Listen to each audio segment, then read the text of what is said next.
오늘 말씀은 에베소서 2장 8절 말씀입니다.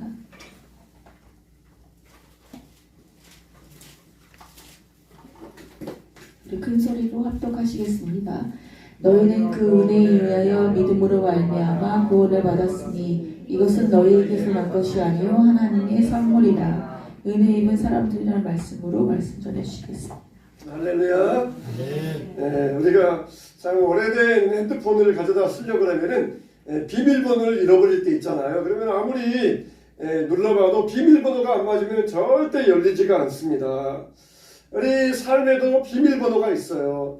만일 우리 집의 비밀번호를 다른 사람에게 알려준다. 그건 무슨 뜻입니까? 내가 당신에게 모든 것을 다 오픈하겠습니다. 그런 뜻이 되는 것이에요. 그래서 하나님께서도 우리에게 하늘 문을 여는 비밀번호가 있다고 말씀하셨어요. 그게 뭐겠습니까? 눈치로 알아야 되겠죠. 바로 은혜입니다. 은혜. 할렐루야. 우리는 다 은혜 입은 사람들이에요. 하늘에도, 하늘 창고에도, 하늘문에도, 이 하늘 창고에도 문이 있다 그랬는데 그 문을 여는 비밀번호가 바로 이 은혜라고 하는 이 말이 되겠습니다. 그래서 여러분들이 세상에 살아가면서 참 하나님께 많은 것을 받고 살아가는데 그것을 받을 수 있는 이게 뭐냐, 바로 이 은혜이기 때문에, 하나님의 축복을 받을 수 있는 비결이 뭐냐, 은혜이기 때문이라는 것입니다. 고린도전서 2장 12절을 보면은 우리가 세상의 영을 받지 아니하고 오직 하나님으로부터 온 영을 받았으니 이는 우리로 하여금 하나님께서 우리에게 은혜로 주신 것들을 알게 하려 하심이라. 할렐루야. 뭘로 주셨다고요? 은혜로. 은혜로 주신 것임을 알게 하려 하심이라 그랬다는 것이에요. 그러니까 하나님이 우리에게 주시는데 그거는 무엇 때문에 주시느냐? 바로 은혜 때문이라는 거예요. 은혜 때문에. 우리의 공로와 노력이 아니라 은혜 때문에. 하나님, 목사님 무슨 말씀입니까? 내가 기도에서 내가 얻었다고요. 내가 기도에서 얻었다고요. 근데 여러분, 우리가 기도한 수고는 이만큼인데 하나님이 응답하시는 것은 엄청난 거거든요. 그러니까 우리의 기도의 수고도 물론 중요해요. 우리가 기도하고 잠자지 않고 먹지 않고 기도한 것도 아주 중요해요. 그런데 우리가 기도한 것에 비하면 우리가 받은 것은 더 엄청난 것이에요. 그러니까 이거 역시 내가 기도해서 받았다. 그렇게 우리가 자만해서는 안 돼요. 다 하나님의 은혜입니다. 사도 바울은 얼마나 기도 많이 했어요. 바울은 정말 기도의 사람이었어요. 근데 바울은 뭐라 그럽니까? 이 모든 게 다 하나님의 은혜로 된 것이다. 하나님의 은혜로 됐다. 그러면서 고백을 하고 있어요. 내가 기도 많이 해서 하나님이 나에게는 복 주셨다. 그러면 사도 바울이 당장 그냥 하나님께로부터 그냥 이 침을 당했을 거예요. 근데 다 하나님의 은혜로 되었다. 자, 이렇게 우리가 하나님의 은혜로 모든 것들을 다 받은 줄로 믿습니다. 하나님의 은혜인 줄로 믿습니다. 우리가 말이 있잖아요. 우리가 말하는 거 말이 있잖아요. 근데 우리가 말하는 이 말 중에 보면은 이 상하는 말이 있고 상하지 않는 말이 있어요. 예를 들면은 이 부자 되세요 그런 말이 있었잖아요. 부자 되세요. 그래가지고 사람들이 굉장히 좋아했어요. 야, 부자 되세요. 어디 가면은 부자 되세요. 안녕히 가세요 그러지 않고 부자 되세요. 그러면 사람들이 굉장히 좋아했어요. 근데 처음에는 반응이 좋았고 굉장히 사람들이 그 말을 들으면 즐거워했지만 요즘은 뭐 그런 말을 사용하는 사람 누가 있습니까? 또 백화점 가면은 백화점에서 안내하는 직원들이 사랑합니다 고객님 그러면서 백화점의 직원들이 고객들을 맞이했어요. 그러면 처음에는 굉장히 신선하고 사랑한다고 그러면서 기분이 좋았어요. 근데 요즘은 어떻습니까? 그런 말 하는 데 없어요. 어차피 말하는 사람도 사랑 안 하는 거 알고 듣는 사람도 사랑 안 하는 거 알고 서로 아니까 참 사랑이라는 말 아주 고귀하고 아주 중요한 말인데 그냥 진심도 없이 감동도 없이 사랑합니다 고객님 하면은 서로 안 사랑하고 사랑 안 주고 안 받는 거 알기 때문에 처음에는 굉장히 신선하고 그랬지만은 요즘은 누가 그런 말 하는 사람 누가 있습니까? 이게 다 이 말들은 상하기 때문에 그러는 거예요.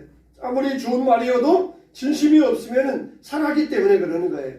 우리가 한참 교회에서도 그랬잖아요. 우리가 다음 세대를 일으켜야 된다 그랬는데 요즘은 또 이제 다음 세대가 아니라 다음 시대라고 해야 된다. 그렇게 또 말들을 하더라고요. 다음 세대는 뛰어넘어서 다음 시대를 우리가 살려야 된다. 그렇게 또 말들 하고 있어요. 그러니까 사람들이 말이라는 것은 무언가 그냥 꼬투리를 잡으려고 그러면은 다 잡혀요. 무슨 말을 하든지 사랑합니다, 축복합니다 그런 말을 해도 꼬투리 잡으려면 다 잡히고 어떤 분은 다 꼬투리가 잡히게 돼 있어요. 이렇게 이 말들 가운데는 상하는 말도 있지만은 또 상하지 않는 말도 있어요. 바로 엄마 그러면은 괜히 마음이 뭉클해지고, 또 은혜 그러면은 눈시울이 뜨거워지고, 우리가 은혜 아니면 살지 못하네, 또 은혜로다 그러면서 시대마다 보면은 참 은혜 찬양들이 여러 개 있었어요. 이 은혜 찬양들 이따가도 하나님의 은혜에 대해서 찬양할 터인데, 참 이 옛날부터 은혜에 대한 찬양들, 우리 어렸을 때는 하나님의 은혜로 이렇게 은혜에 대한 찬양들이 좀 버전을 달리하면서 이렇게 은혜에 대한 찬양들이 꾸준히 이제 회자되고 있는데, 참 은혜라는 말 들으면 얼마나 또 가슴이 뜨거워집니까? 자, 이렇게 우리가 은혜라고 하는 말 안에 바로 복음의 진수가 들어있다. 그렇게 말해도 과언이 아닙니다. 그러니까 은혜라고 하는 말은 참 하나님을 정확하게 표현한 말이에요. 하나님이 어떤 분이냐 그랬을 때에 은혜로우신 분이다. 이렇게 표현할 수가 있어요. 그래서 우리가 은혜를 느끼고 받아들이는 것입니다. 은혜라고 하는 것은 절대 우리가 분석하면 안 돼요. 은혜가 뭐냐 그랬을 때 첫째, 둘째, 셋째 이런 게 은혜다. 은혜를 분석해서 받으면 안 되고, 은혜다 그러면은 무조건 받으면 되는 거예요. 무조건 받으면은 저 사람이 왜 나에게 이렇게 좋은 일을 호의를 베풀었을까? 그랬을 때 내가 그래도 뭔가 다른 거지보다 좀 깔끔해서 그럴까요? 내가 다른 거지보다 좀 공손해서 그럴까요? 그렇게 따지면은 어디 가면은 절대로 환영 못 받아요. 그냥 은혜 주었을 때 그냥 받아들이는 거예요. 감사함으로 받아들이는 거예요. 내가 그래도 남들보다 이렇게 멀쩡하니까 사람들이 나에게 호의를 베풀어 주는 것 같다. 그러면서 그렇게 생각하면은 이거는 어디 가서도 환영받지 못해요.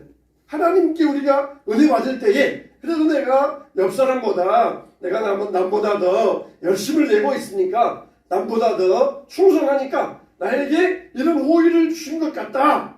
그렇게 하면서 분석하면은 이미 빵점 처리가 돼요. 그냥 받아서 감사합니다 그러면서 하나님께 영광 돌려드릴 때 바로 그 은혜가 될 수 있는 것이에요. 세상에서 우리가 은혜를 많은 사람들이 받고 있는데, 세상에서 가장 은혜를 많이 받은 사람이라 그러면 누구이겠습니까? 세상에서 가장 은혜 많이 받은 사람은 누구이겠어요? 바로 여러분 자신이에요. 할렐루야, 할렐루야. 바로 은혜 많이 받은 사람은, 세상에서 제일 많이 받은 사람은 바로 여러분 자신들이 세상에서 가장 큰 은혜를 받은 축복의 사람이신 줄로 믿으시기 바랍니다. 이것에 대해서 동의하지 않는다 그런 사람들은 없을 것이에요. 맞아, 나는 정말 세상에서 가장 많이 은혜 받은 은혜의 주인공입니다. 이렇게 우리가 고백할 수 있어야 돼요. 참, 성경을 보면은 딱 이렇게 은혜 입은 사람들에 대한 이야기로 가득 차 있습니다. 성경에 나온 사람 이야기는 다 은혜 입은 사람들의 이야기예요. 근데 은혜 가운데 가장 큰 은혜를 어떤 은혜라고 그럽니까? 구원의 은혜. 할렐루야. 은혜 가운데 가장 큰 은혜는 바로 구원의 은혜라고 할 수 있어요. 구원받은 은혜, 구원의 은혜. 우리가 지옥 가야 될 마땅한 사람들인데 우리를 구원하시는 은혜, 이게 구원의 은혜예요.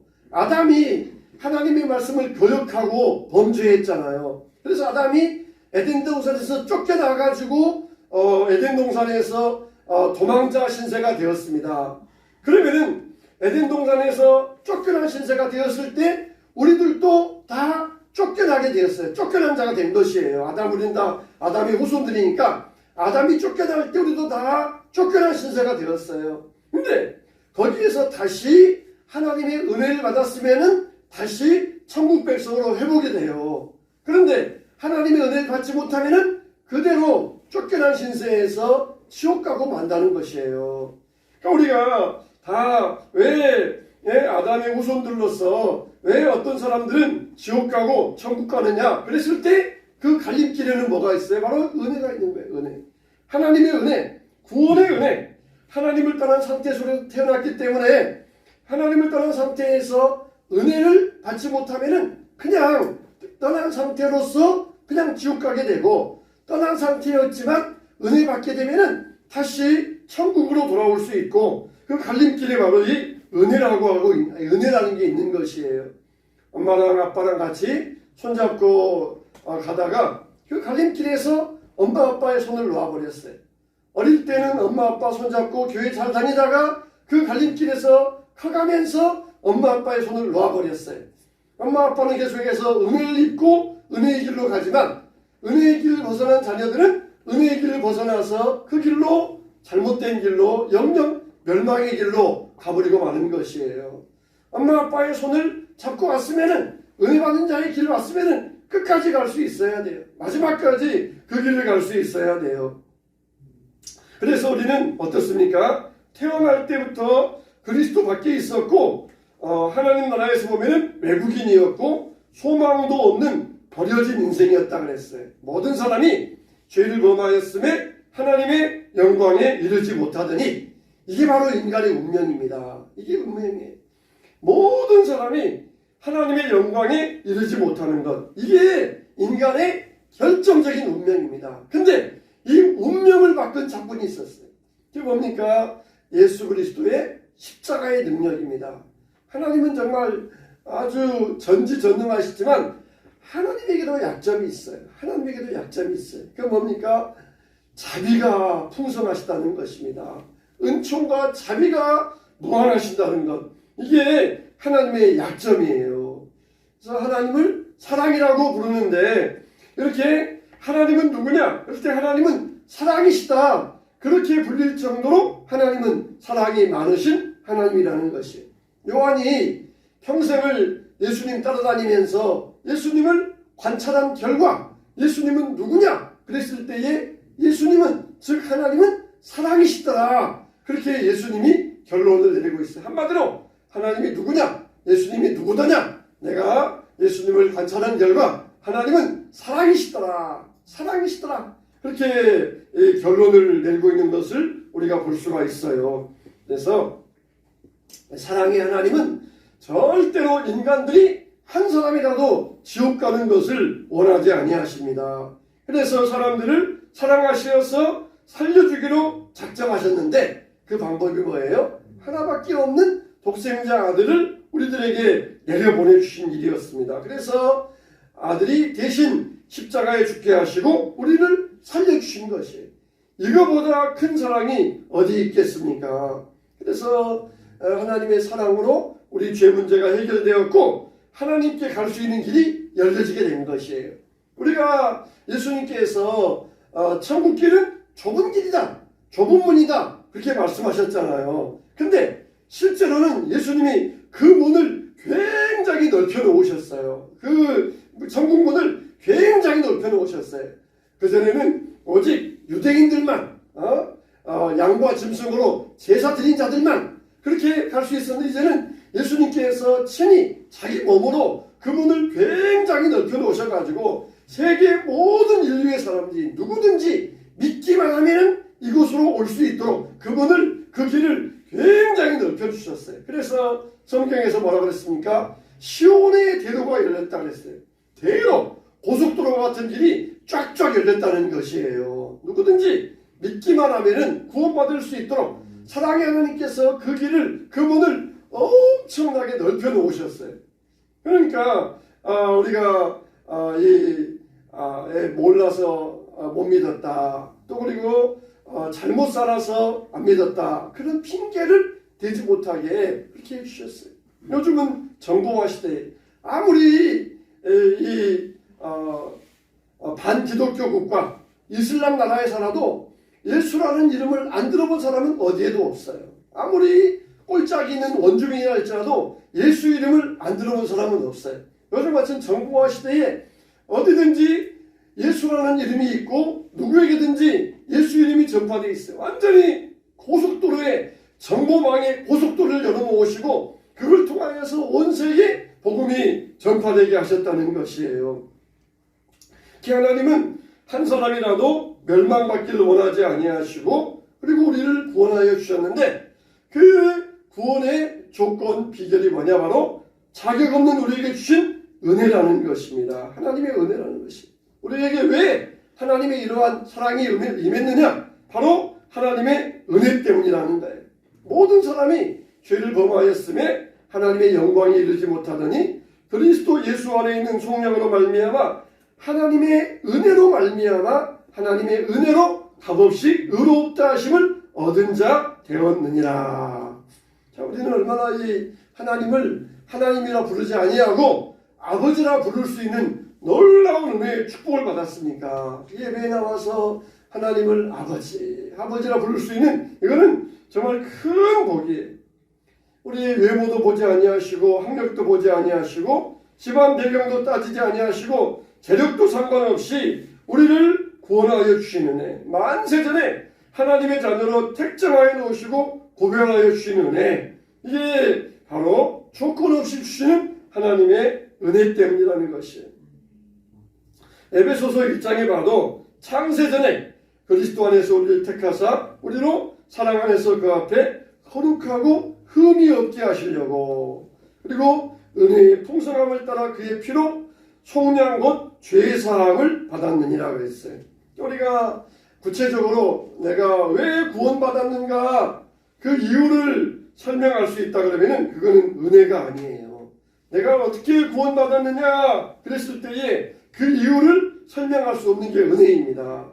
은혜 받았습니다. 하나님의 은혜로 구원받았습니다. 그게 바로 우리가 구원받은 하나님의 복이라는 것입니다. 그래서 은혜는 설명하거나 분석할 수 있는 것이 아니고 그냥 받아들이는 것이다 그랬어요. 만일 은혜로 된 것이면 행위로 말미암지 않으니 그렇지 않으면 은혜가 은혜되지 못하느니라. 은혜는 분명히 은혜인데 은혜가 은혜되지 못하느니라 그랬어요.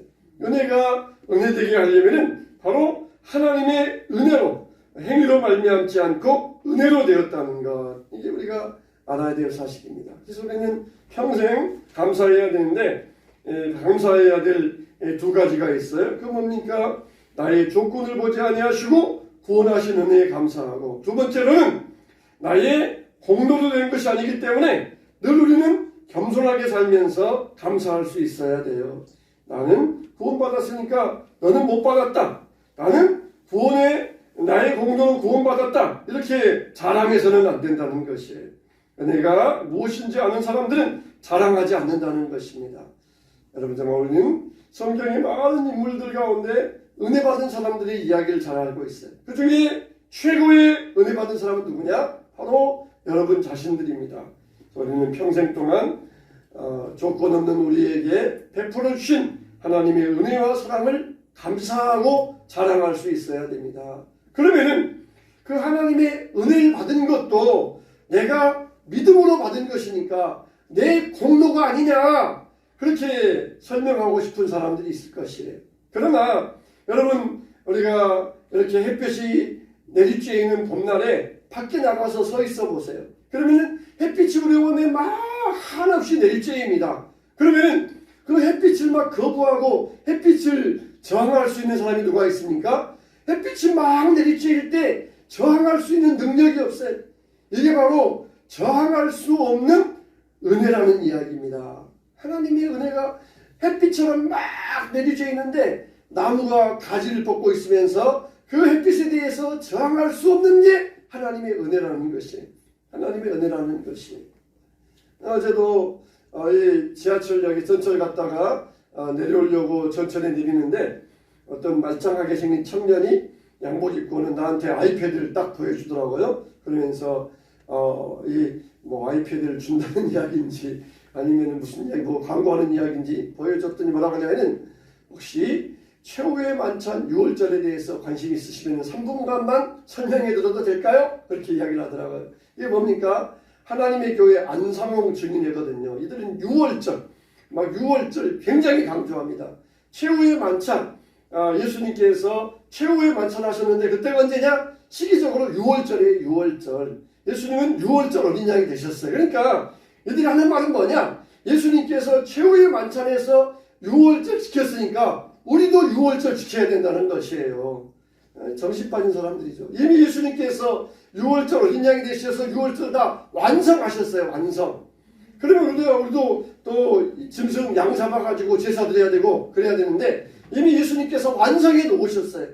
근데 예수님께서 6월절 최후의 만찬 하셨으니까 우리도 6월절 지켜야 된다. 그런 식으로 이 사람들을 호도하고 현혹하는 일들이 지금 벌어지고 있어요. 지금도 있어요. 여러분 예수님은 6월절 어린 양으로서 모든 제사를 다 완성시켜 놓으시고 그 구원의 문을 넓혀 놓으셨어요. 지금도 6월절 지켜라 그러면은 시골에서 양 사와가지고 그 양을 죽여서 피 뿌리고 그리고 태워서 드리고 그래야 되는데 이제는 그 문을 넓혀 놓으셔가지고 이제는 예수님의 피만 의지하면 예수님의 피공로만 붙잡으면 누구든지 구원받을 수 있는 길을 활짝활짝 열어놓으신 것이에요. 우리가 좁은 문으로 들어가라 좁은 길로 들어가라 했을 때는 예수님의 말씀을 순종해야 된다 하는 하나님의 그 말씀의 뜻이 의미가 있어요. 그냥 내 마음대로 살지 말고 하나님의 뜻을 순종하며 살아가 그 길 가야 된다. 세상 사람들은 주일날 내 마음대로 놀러 다니면서 쾌락을 즐길 때 너희는 그 길 가지 말고 예수님의 순종의 길, 믿음의 길을 가야 된다. 그런 뜻을 우리에게 말씀하고 있어요. 세상 간 사람처럼 마음대로 가다 보면은 멸망길이니까 믿음의 길, 순종의 길을 걸어가야 그래야 너희들이 구원을 완성할 수 있다는 것이. 이미 예수님 우리를 위하여 구원의 길을 엄청나게 구원의 문을 넓혀 놓으셨어요. 다시 6월절 어린 양 잡아서 제사 드릴 필요 전혀 없습니다. 그래서 우리 심령 가운데 예수의 보혈로 구원받은 우리들 오늘 또 감사합니다. 햇빛처럼 정할 수 없는 은혜를 나에게 주시어서 이것을 믿게 하시고 구원받게 하신 은혜 정말 감사합니다. 나는 세상에서 최고로 은혜 받은 사람입니다. 나는 최고의 은혜자입니다. 하나님 감사합니다. 이렇게 기도할 때에 하나님의 은혜가 풍성한 봄햇볕과 같이 여러분의 심령을 녹여주시고 여러분의 심령에 따스하게 임하시기를 축원합니다.